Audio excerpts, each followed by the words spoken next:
the game. It's a rich thing.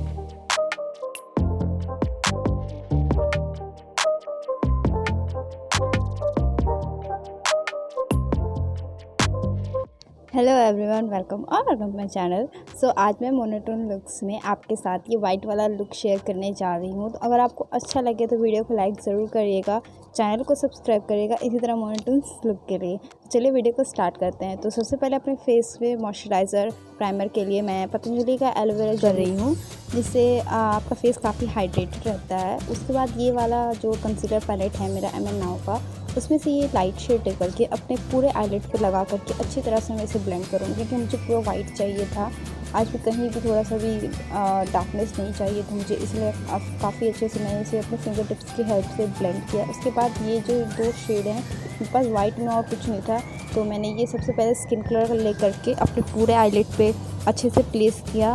Actually मुझे नहीं करना चाहिए था, डायरेक्ट वाइट वाले पे जाना चाहिए था, जो कि मैं अभी अप्लाई कर रही हूँ। इससे क्या हुआ कि मैंने जब दूसरे आइज़ पे ऐसा किया था तो वो ठीक था। तो आप ऐसा गलती मत करिएगा, है ना। और तो उसके बाद ये मेरे जो वाइट काजल है NYB का, उसे लेकर के मैंने लगाया। उसके बाद अपना फेस पे मैंने लगा लिया था बेस। उसके बाद ब्लश मैं लगा रही हूँ ये जो पिंक कलर है उसको।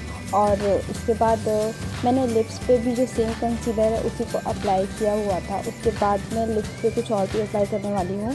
तो मैंने यहाँ पे NYB का लाइनर लिया हुआ है। उसके बाद लाइनर लेकर के इसे अच्छी तरह से एक पिंक लाइनर ड्रॉ करी, इसकी मैं फॉल्सी से अप्लाई करने वाली हूँ। तो इसमें वो काफ़ी अच्छा उभर करके दिखता मेरे आईज, क्योंकि वाइट कलर था तो ये काफ़ी अच्छे से इन्हांस होकर दिखता, जो कि मुझे चाहिए था। उसके बाद मैंने थोड़ा क्लोज करके आपको दिखा रही हूँ। उसके बाद मैं सामने से जो हल्का सा कैटीज आइज होती है ना, उस टाइप से हल्का सामने से निकाला हुआ है।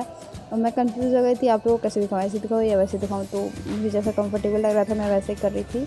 तो ये देखिए कुछ इस टाइप से मैंने लगाया हुआ है। आजकल मुझे ये काफ़ी अच्छा लग रहा है। तो यहाँ मैंने फॉल्सीज अप्लाई कर लिया है। उसके बाद मैं कुछ ढूंढ भी भूल गई तो फिर मैं यहाँ पे अपने आईब्रो को फिल इन नहीं किया था, तो लास्ट में अपने आईब्रोज़ को फिल इन कर रही हूँ। लास्ट में इसलिए कर रही हूँ क्योंकि ये काफ़ी अच्छा रहता है, लास्ट में आप देख दाख के कर सकते हो, है ना।